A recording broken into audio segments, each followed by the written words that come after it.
Donal, how are you? Not too bad, thanks, Dylan, for inviting me to speak today. Yeah, well, we've been trying to get this arranged for a little while, so I'm really glad that we managed to sit down. Good. Cool. So yeah, we said we're going to. I think you could probably talk about almost all things IP and intangible, but you said today we'd focus mainly on IP risk, and amongst many other things, you actually wrote the book on the topic. So I thought rather than me potentially miss out a lot of it, we could start off by you introducing yourself and the work you do. Okay. Well, I should start by saying I'm not an attorney. My background's an engineer. Did electronics at university, but switched over to software. Worked with companies like Atari, Philips, and then went up the traditional engineering career ladder at Nokia. So software engineer, project manager, program manager, and ended up as VP of R&D. So I set up a greenfield site in Texas. I ran that for 7 years, building a team. We designed and developed products for the Americas market. But if you're based in Texas, you know it's quite litigious. So I kept getting dragged in or seconded or whatever word you want to use by the legal IP folks. Probably spent about a year of my life not in R&D, but actually across in IP on various projects. I suppose being the senior technical guy there, I was a go-to person by the IP folks, and vice versa. So I was like a postman between R&D on one side and IP and legal on the other. Quite enjoyed it, so much so that Nokia didn't ask me to move sideways and become director of IP. So I ran Nokia's, let's call it, patent factory for 7 years. Team of about 160 attorneys, 120 paralegals in 20 locations all over the world. In essence, handling about 6,000 inventions a year and filing about 1,500 every year for the 7 years I was there. Wow. We obviously had a network of IP agents around the world helping us as well. So patent factory was the main thing I was responsible for. But I also had other areas of responsibility, the interaction with the external IP firms, the tools or solutions we were using in the IP department, as well as IP risk management. So that was probably my first involvement with IP risk management, being director of IP. Left Nokia in 2009, and then I've had my own company since then. Okay, and during the time, obviously Nokia, unfortunately, as many great companies, including my alma mater, Credit Suisse, have fallen by the wayside. But during your time, Nokia was really regarded as the innovation powerhouse. So I thought it'd be interesting to just ask you what it actually takes to build, as you call it, the patent factory. What it takes to build an organization like that and a culture like that.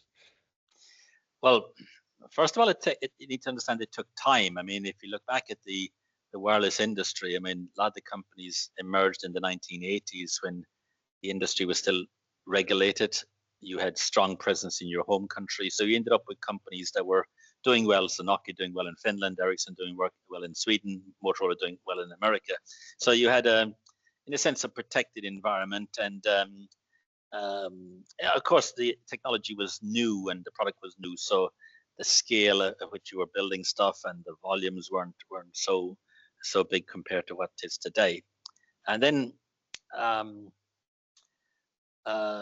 things changed, and of course, looking back, it's always easy to look back, but there were dramatic changes. There were dramatic changes in the technology from 1G to 2G, dramatic changes in the styling of the products, dramatic changes in the deregulation, and suddenly companies now no longer linked to their home territory.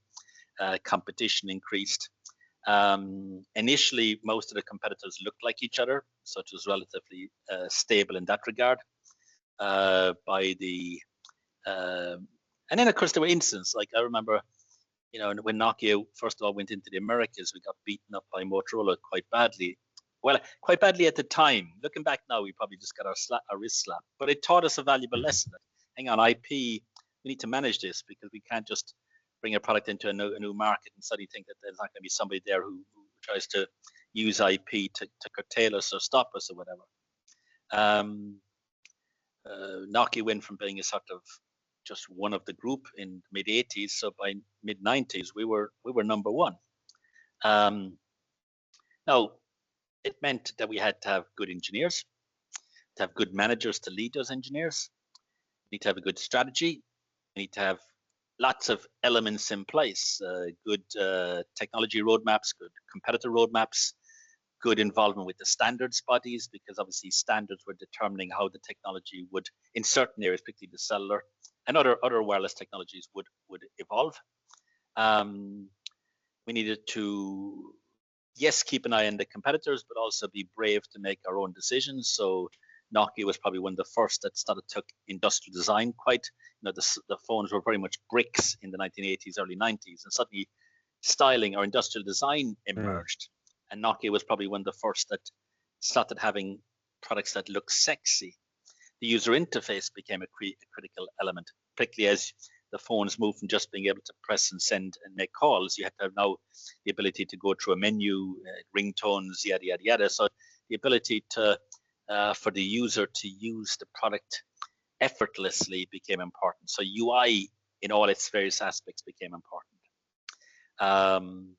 The Nokia, from mid-90s until the sort of late noughties, we were an 800-pound gorilla.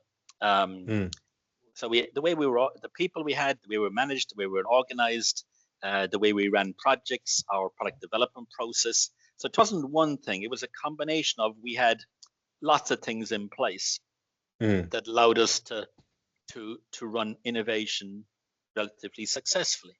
However, Nokia went from close to 40% market share in 2009 to 0% market share in 2013. So clearly everything didn't go perfectly. And so what, if you then turn the question around and say, okay, well, what went wrong? Now there's lots of comments out there, particularly around the 2013-2014 period, when people could actually see that Nokia as a mobile phone company had disappeared. What went wrong? And people were saying, Apple beat us up or Samsung beat us up and so forth. But that's not my view. My view is slightly different, is that I think in many ways we shot ourselves in the foot, particularly in one area, in software. In the 80s, 90s, and noughties, software was just one of the engineering disciplines you had to be good at. You had to be good at mechanics, cellular, batteries, chargers, displays, keyboards, you name it. But software was growing in more and more important, so much so that by the into the noughties, software was the dominant element, and I mean across all the layers of the software, drivers, levels, the operating system, the UI, the communications, and so forth. But I think we made some bad decisions. Examples: we had multiple operating systems within the company. Apple had one.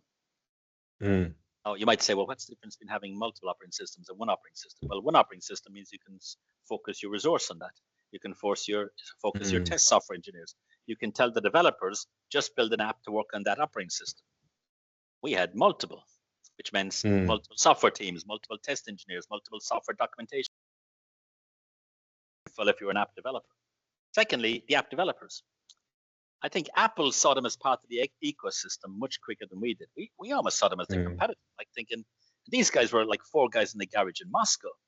And we're thinking, well, how do you deal with them? And I don't think we ever properly figured out what was our strategy with dealing with the app developers.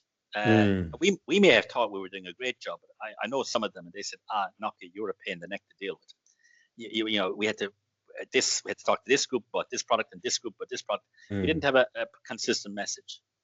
Obviously, the UI changed from keys and displays to a touch screen, and I think that change, even though we had touch screen technology inside the company, I don't think we quite grasped at the speed that others did to say, hang on, that's the way it's going to go. So there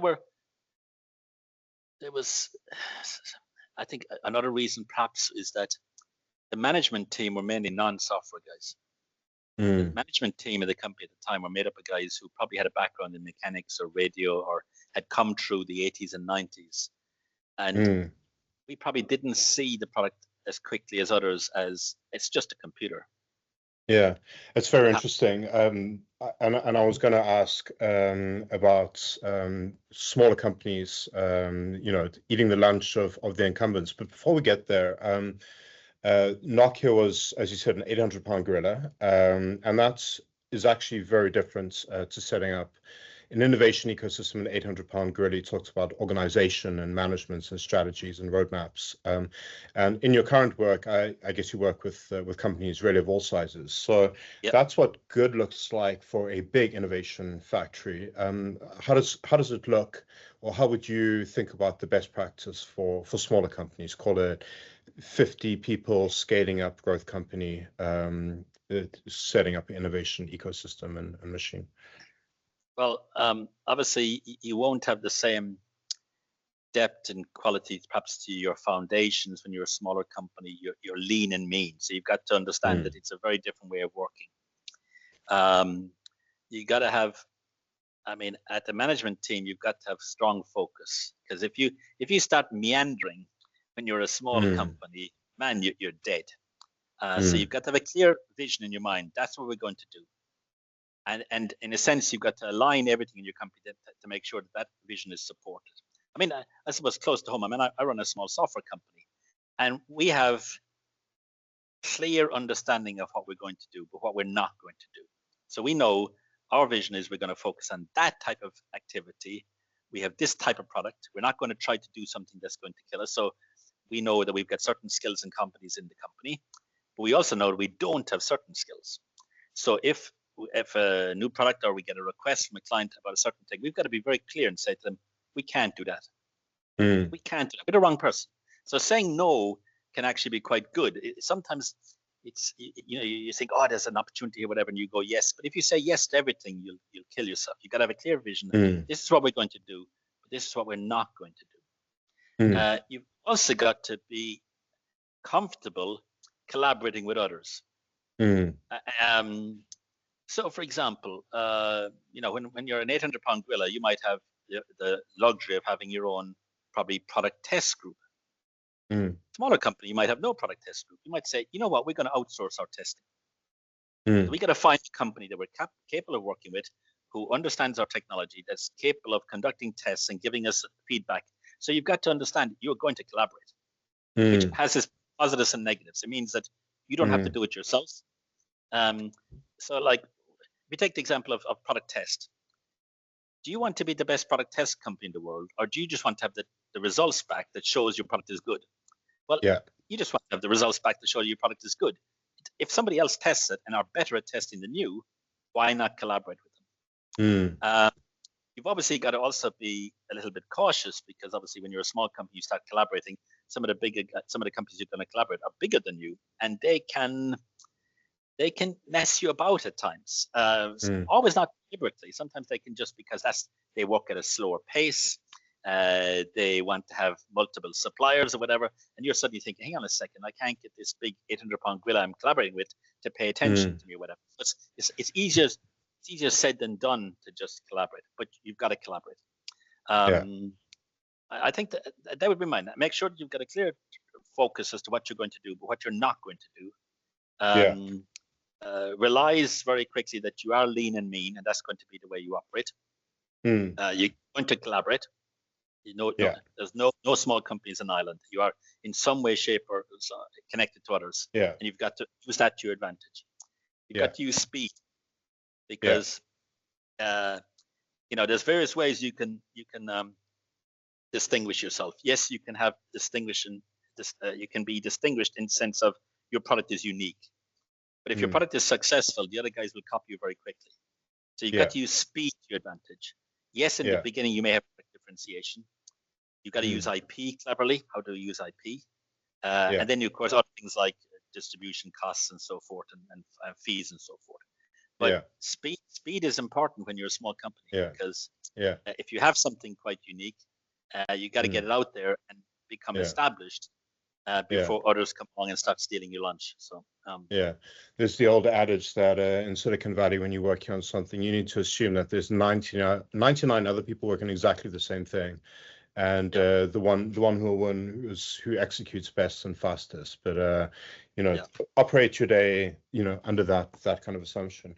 So and by the way, I would say one other thing is, when you're small as well, when you get your first few clients, delight them. Your first few clients are really important to you. So make sure that your whole emphasis is, I've got to keep these guys happy. Yeah. I've got to really pay attention to them, because the word of mouth or by introductions, they'll introduce you to others. So delight. In our whole philosophy is delight our early customers. Just delight them. Yeah.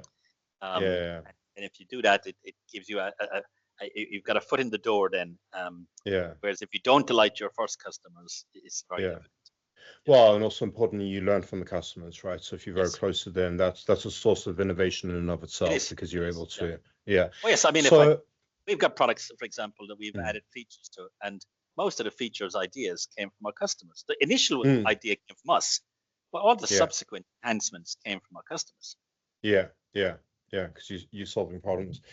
So looking across software, but also food and beverage, really across the entire industrial complex, small companies have typically disrupted larger incumbents. And we see it from, really you see it in M&A a lot as well, where big beverage companies like Coca-Cola, and I spent some time in this industry, would far rather buy, even at a very inflated cost, some innovative new herbal tea company, rather than trying to develop it themselves. And I always find it fascinating, and I guess that's the reason that myself and others are in this game. And I was wondering whether you had any accounting for that. I guess apart from, you've almost laid it out inadvertently with focus, speed, collaboration, and understanding where you lie in the ecosystem, were the reasons you gave for Nokia perhaps struggling a little bit. And those are almost the same reasons you gave for startups succeeding. I was wondering if you had a broader or another accounting for that. Obviously, if you go back in time, the view was you should have your own R&D, you should keep it locked away in secret, and the best people in the world work for you. And that was a sort of old way of working. But I think then people started realizing, well, actually, there's more smart people outside your company than inside your company. Your own R&D may have lost its spark. It may have got too unwieldy, and so forth. So I think companies started realizing, well, actually, and this, I suppose, is the arrival of sort of open innovation or collaborative innovation, or whatever you want to call it, was actually, if you're going to be successful, you've got to have both. You've got to have your own R&D, or at least some R&D, I think. But you've also got to realize, hang on, I've got to keep an eye on what's happening out there. And saying some of the bigger companies have gone that way, realizing, well, actually, there are smart people outside our company. We've got to have very good technology scouting groups. We've got to have very good sourcing and people looking at the edge of our industry. And then you sort of probably economics looks at it and goes, well, actually, it's cheaper for us to buy that company because they're already further ahead. And if we tried to do it ourselves, it would disrupt our own focus, or we don't have the right skills, competencies, or whatever. So I think that mode has probably from, I suppose, the 90s it started, but really it's taken hold recently across a range of companies. Like Big Pharma, you just said, a couple of years ago, Big Pharma, we've got big R&D labs, we designed the drugs ourselves. Today you see pharma collaborating like crazy with biotech and small startups, because they realize, well, actually, there's stuff those guys are doing that's quite innovative. We are not doing for whatever reason. Either it disrupts our focus, or we don't have those skills, or we weren't thinking like that. So yes, I think I'm not surprised the world has gone that way, and that you're seeing it across various industries. So I guess big companies are just really not set up for it. And I know there's a whole, in fact, I even did a course in my MBA on corporate venturing, of trying to keep a team away from the central teams and give them autonomy and some other compensation packages and so on and so forth. And hopefully they will innovate. And, it just doesn't happen. So the better way to do it. Yeah, I mean, if you're going to do something out of the box, you really got to think about, is there any danger that our own culture, our own DNA, our own way of working will screw up that activity? Because in the end, we're going to get them to come back and be like the rest of us.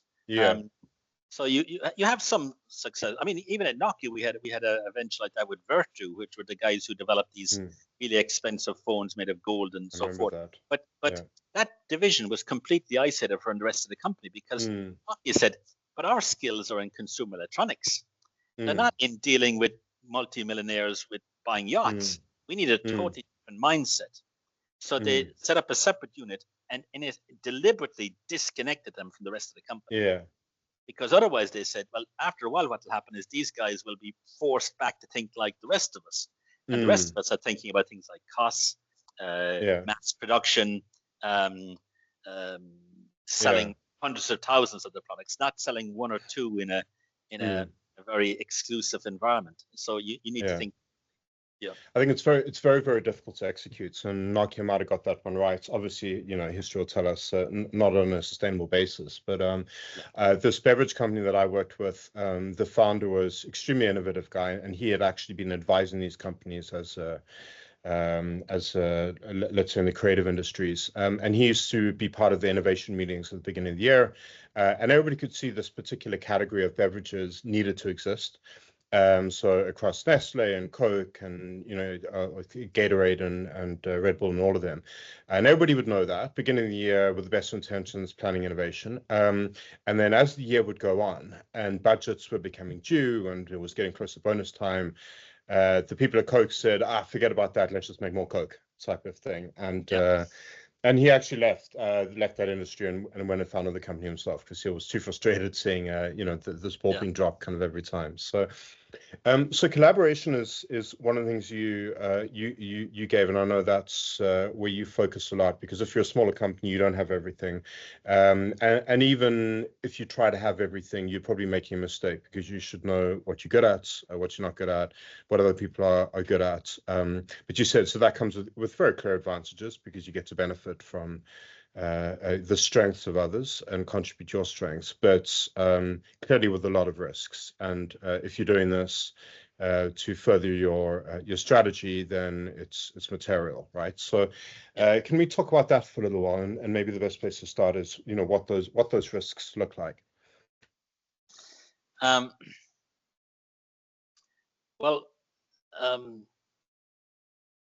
if I give some examples, so we see. We come across lots of examples of companies collaborating, and it goes wrong. It actually goes wrong for various reasons.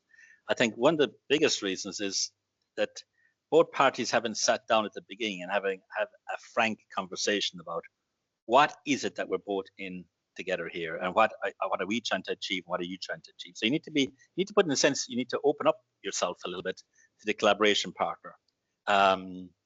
You've also got to step into their shoes a little bit and think, okay, well, what are they trying to do?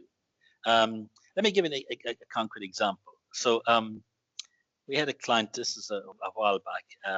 They were in the, they made, how's the best way to describe it? They made, in a sense, it's almost like a furniture piece, but let's call it furniture for a moment to hide their identity. And R&D in the UK, factory in China. And they were getting on fine. One day they turned up at an exhibition and they saw a piece of furniture that looked like theirs, same type of material, by another company. So they got talking to the guy in the stall and they said, by the way, where did you get your material from? And the person named their supplier in China. They were shocked. They were like, what the hell is going on here? So they contacted me and said, Don, we got a problem here. So I said, well, before we go off and so forth, can you just tell me a few things? What does your agreement with your supplier in China actually say about them? Is there exclusivity? And they went, well, it's just purely a financial document. It says we buy X. They said, what about your IP? Like, does it say that you own the IP? Do you have IP in China? Nothing like that, Don. I said, well, the more I think about it is that I don't think the guy in China is doing anything wrong. He may not be doing what you like.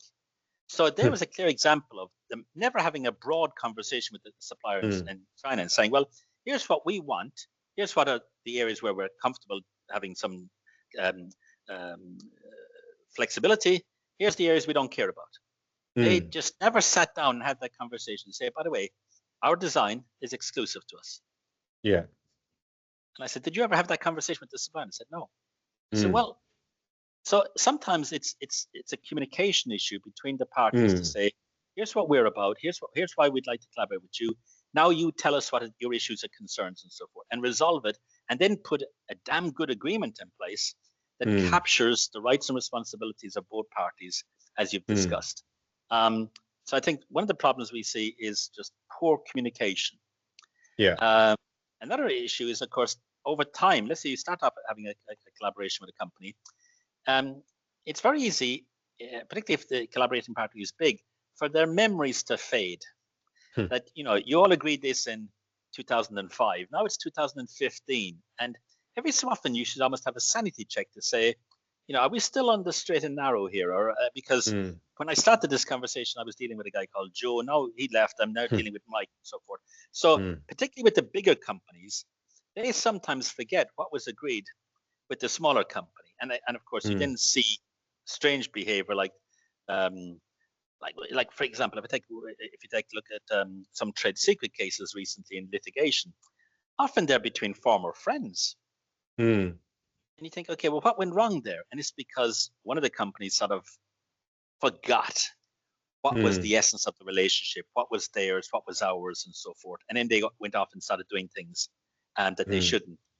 So I think it's initial good communication, clear understanding of what we're trying to achieve on both parties. Yeah. What are the issues or concerns? Damn good agreement that captures the essence of it, so it's clear to all parties what's been agreed. And then a sort of sanity check going forward as the relationship. And there was a trade secret case just recently that involved two companies that previously, way back in the 90s, were collaborating. And they had a falling out in 2014. And they went to court in 2024. And you're thinking, what the hell happened? And it was because one party's view of life changed dramatically in that period. And the other party was surprised. Yeah, in a quarter of a century, I don't know why you'd be surprised. But the agreements one is interesting, and I don't know, maybe that speaks well of the people we speak to, but or deal with. But most companies do seem to have decent IP ownership clauses. Is that your experience, or it's just the few that don't that really stick out in the mind? That I haven't seen too many that had forgot to kind of deal with that, but maybe there are. Like the case that you give that company with the Chinese supply. I mean, that's performed. That's performed. That Okay, can't be so too common. I come across a lot of companies who treat NDAs like confetti. Yeah. I come across a lot of companies who haven't sat down and really thought about the IP provisions and agreements. Yeah. I come across a lot of companies who, even though they may have IP provisions and agreements, have a very narrow definition of what IP is. So when you look at the agreement, it looks like, this was written by a patent guy. You say, that's fine. What about trade secrets? What about copyright? What about know-how? Often they haven't given enough thought to, okay, so let's say the agreement lasts for 5 years. What happens at the end of the 5 years? What does the IP clause say about termination or whatever? So no, my experience is that there needs to be much better improvement in the area of agreements and the IP clauses. Also, what's surprising a lot of companies is that you have two types of agreements in a company. You've got an obvious agreement. So if you and me sign an agreement, you draft it, you send it to me, I redline it, I send it back, we both sign it. That's an obvious agreement. It's very difficult for you and me not to be aware we have an agreement. Yeah. What's happening in lots of companies these days is they have a large number of non-obvious agreements. Yeah. These are agreements that aren't signed but are legally enforceable. So open source software licenses, Creative Commons licenses, terms and conditions of use. So for example, you're probably on LinkedIn, I'm on LinkedIn. Do you know we have a terms and conditions of use agreement with LinkedIn? Do you know there's IP provisions in there? Have you ever read it? No. So what's happening is I see not everyone's good at managing the IP provisions in obvious agreements. And secondly, we are seeing a growth in the number of non-obvious agreements that companies are entering into, not even thinking of them as agreements. And some of those, like for example, the Amazon cloud-based services agreement. Most people would see it as, that's an IT agreement. Do you know there's IP provisions in it? Yes, I do actually. Yeah, Good, AWS. good. Yeah, Yes, but I yes, guess many wouldn't. Yeah. Many people wouldn't. Yeah. So no, I don't have the same experience. I have maybe it's because we sort of focus a little bit in that area. We come across companies where, and particularly the smaller companies. I mean, we have some clients where their agreements are in a filing cabinet in the CEO's office and it's gathering dust. And I said, well, do you ever check what's in there every so often? And they get surprised when the agreement expires and they don't notice it. So no, we think that there's work to be done by companies to be much better at managing the agreements. Yeah. And I guess there might be a false sense of security if you've got some kind of boilerplate IP provisions. You feel you've got ownership of IP, but then you haven't defined that for a while. You haven't actually noted what the foreground IP might be. You've used the same agreement as another situation previously, which doesn't apply very well to a later collaboration. And when you're a smaller company, it's expensive. So you kind of hope and pray, but if it's material, you probably need to pick the ones that you do get your wallet out and pay for a good lawyer for help on that. Yeah, and of course, as well, we sometimes see smaller companies, particularly if they get a relationship with a larger company. The larger company will draft the agreement, send it to the smaller company, and the smaller company, I think, misses a trick sometimes. I've said to smaller companies, I said, if you're confused, go and sit down with the bigger company and their lawyer and ask him to walk through the agreement, because it's free advice. So if there's clauses in there you don't understand, like particularly with more advanced provisions in certain agreements, like grant back clauses or indemnification clauses, and you're saying, okay, I'm confused by this, but don't sign it. Just get the other party to, in layman's terms, explain, what have I just signed here? What is this grant back clause? What is this indemnification clause? What is this liability? Explain it to me in simple terms. Yeah. But sometimes the smaller companies are so excited to get the deal with the bigger guys, they just sign in front of them. And I think that's dangerous. Yeah, it is dangerous, understandable, but also dangerous, and maybe the wrong professional to take advice from if you can afford otherwise. So Donal, I thought maybe in closing, I'm sure you have a lot of interesting war stories. So we've heard the one of this furniture supplier that saw their product elsewhere. I'm sure you have a couple of other interesting cases where IP risk has gone awry and there's kind of real ramifications. I say that smiling. Probably I shouldn't be smiling because it's very serious, but it's good for people to be kind of aware of what can go wrong. Well, first of all, for people listening to this, I need to understand IP is very broad. So we're talking about 16, 17 different forms of IP. Some registered patents and trademarks, some unregistered trade secrets, and so forth. And in a sense, these are assets that a company will have. And there's lots of evidence that more and more the value of companies is in these intangible assets of one sort or another. But the reverse is also true, that the risks that companies face can cover all of these different forms of IP. You have companies facing trade secret risks, patent risks, trademark risks, copyright risks, and so forth. We're definitely noticing dramatic changes in some of these areas. I think with the recent law changes on trade secrets, we've seen an increase in trade secret litigation and trade secret disputes. And some companies thinking, well, that won't affect me.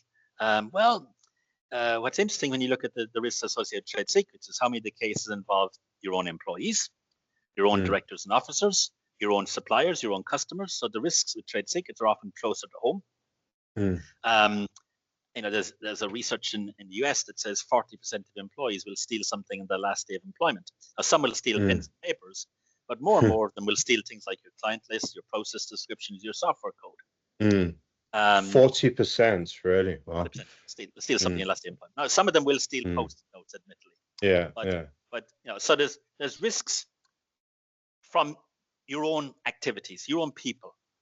Then there's risks, obviously, from your competitors. They may be doing something and may have IP that forces you to not do something or forces you to navigate or whatever. There's risks with these, I mentioned about these non-obvious agreements. We've seen companies sort of embracing things like open source without understanding that open source has tremendous value, but also has risks. You're signing up to these agreements and you've got to follow what you've just agreed to do. Some of these agreements can be dangerous in the sense they can be viral, they can convert your proprietary code into open source or whatever. So the risks that you face from an IP point of view are many. Now, the challenge I think that I see is that a lot of people don't sort of adopt good IP risk management process, a good risk management process when it comes to IP. I mean, I've met companies who say, well, no, our employees would never steal anything, or our suppliers would never do that to us. And I go, who are you fooling? I mean, it happens lots of other companies. You just haven't noticed it happening to you yet, and so forth. So, yeah, I mentioned about the furniture people. I mean, I can't just go into so much detail with some of the names of the companies I deal with and so forth. But we've had clients who've had trade secrets stolen by their employees. We've had clients who've had issues with their suppliers, sometimes accidentally, sometimes deliberately, suppliers doing things that they shouldn't have done with the IP of the company. We've had a client where their biggest worry was their client. We have a client whose biggest worry from an IP point of view was their client stealing their IP. Now, so like that's in a really difficult situation where you've got a major client, they're a small company, they're a major client, and at the back of their mind, they're worried. I'm worried that client is going to steal from us, steal our IP. Now, what triggered their concern? Because their client was in court for trade secret theft with another supplier. Oh goodness! Yeah. So now they're in bed with a key 800-pound gorilla, and they know this company's got a track record of stealing from their suppliers. Saying, what do we do? How do we resolve it? Actually, they went and spoke to the client, and in the end, it got so heavy we need to have a conversation. So they basically said we need to put certain things in place to make sure that we control the behavior of our customer, which is really challenging when you're a startup company. And your client is an 800-pound gorilla. You get them to behave.